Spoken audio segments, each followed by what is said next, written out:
पड़ोसी मुल्क पाकिस्तान में इस वक्त सियासी सरगर्मियां शबाब पर हैं। सुगबुगाहट है कि पाकिस्तान में अब उसका नया मुहाफिज आने वाला है। जब से एयरपोर्ट से उतरा हूं, 9 घंटे से कराची की सड़कों के ऊपर हूं।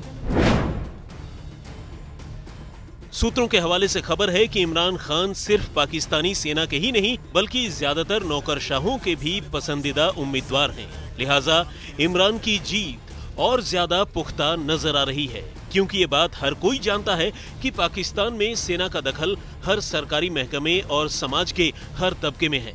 सेना और नौकरशाहों का गठजोड़ ही फिलहाल पाकिस्तान का करता धरता है। मगर सवाल यह है कि सेना ने आखिर इमरान को ही क्यों चुना। दरअसल इमरान अपने भाषणों में पाकिस्तान के बदतर हालात के लिए विरोधियों पर तो निशाना साधते हैं, मगर सेना के सवाल पर हमेशा चुप्पी साध लेते हैं। जिस हमारे नए पाकिस्तान में बड़े बड़े डाकू अब से असेंबलियों में नहीं जाएंगे, वजीर नहीं बनेंगे, वजीर आजम नहीं बनेगा, सदर नहीं बनेगा, बड़े बड़े डाकू अब जेलों में जाएंगे। यही वजह है कि पाकिस्तानी सेना को इमरान में अपना नया नुमाइंदा नजर आ रहा है। इसके अलावा इमरान पाकिस्तान के प्रति अमेरिका की नीतियों और सैन्य अभियानों का जिक्र करके आवाम की संवेदनाओं को भी झकझोर रहे हैं। लेकिन सबसे अहम बात यह है कि इमरान ने इस चुनाव में धर्म को सबसे बड़े हथियार के तौर पर इस्तेमाल किया है।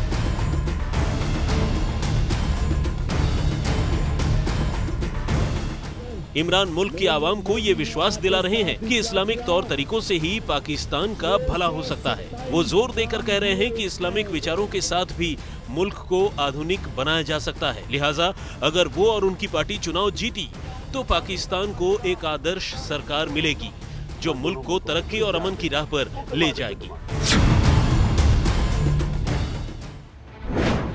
जानकार मान रहे हैं कि इमरान के वादे और बातें एक मिथक से ज्यादा कुछ नहीं, क्योंकि अगर इमरान खान की पार्टी चुनाव जीती तो उन्हें भी उसी लीक पर चलना होगा जिस पर पाकिस्तान के पहले नेता अब तक चलते आए हैं। पाकिस्तान की राजनीति के अजीबोगरीब और अबूझ पैटर्न से बचना इमरान के लिए बेहद मुश्किल होगा, क्योंकि वो भी इस पैटर्न का एक हिस्सा हैं। लेकिन जब मैं उसकी शक्ल देख रहा था नवाज शरीफ की, मुझे लग रहा था कि दिल से नहीं इसकी तकरीर निकल रही। ये एक अजीब इत्तेफाक है, लेकिन नवाज शरीफ को भी कभी इमरान खान जैसे हालात से गुजरना पड़ा था।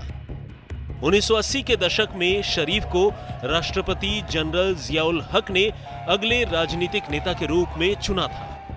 जियाउल हक की मौत के बाद और बेनजीर भुट्टो की निर्वासन से वापसी के बाद सेना ने नवाज शरीफ का इस्तेमाल अपने मुताबिक किया था। तब शरीफ को बेनजीर भुट्टो की उदारवादी नीतियों के खिलाफ चुनावी मैदान में खड़ा किया गया था, जिसके बाद बेनजीर भुट्टो को भी ये बात समझ में आ गई थी कि वो सेना का विश्वास जीते बगैर मुल्क पर शासन नहीं कर सकती हैं। लेकिन बेनजीर खुले दिमाग वाली नेता थी, लिहाजा उन्होंने वक्त के तकाजे को समझा और सेना के दबाव में अपनी नीतियों से समझौता किया।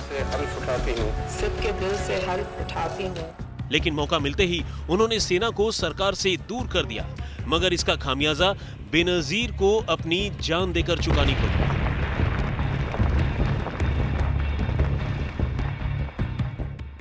नवाज शरीफ ने भी मुल्क को बेनजीर भुट्टो की तर्ज पर चलाने की कोशिश की थी और पिछले एक दशक में उनकी तरफ से भारत से रिश्ते सुधारने की पहल हुई, जो सेना को भाई नहीं, और पाकिस्तान में जो सेना को नहीं भाता वो सीधे जेल जाता है, और हुआ भी यही।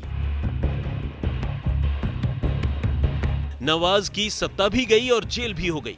यही पाकिस्तान की नियति है, क्योंकि कल सेना के लिए जो शरीफ थे आज वो इमरान हैं, कल कोई और होगा।